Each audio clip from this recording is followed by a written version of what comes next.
Hər vaxtınız xeyirli olsun, hörmətli tamaşaçılar, dəyərli izləyicilər. Bugün may ayının 2-si, həftənin cümə günüdür və bu dəqiq olan bir xəbərimiz var, onu nəzərinizə çatdırırıq.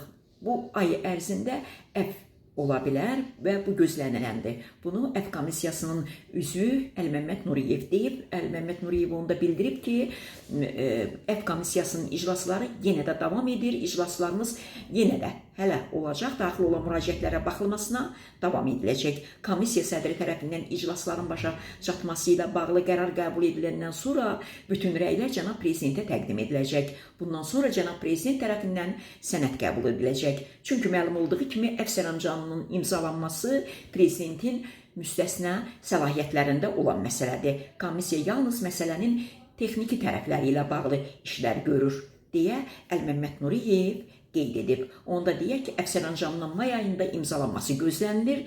Dəqiq tarix isə hələlik ki məlum deyil.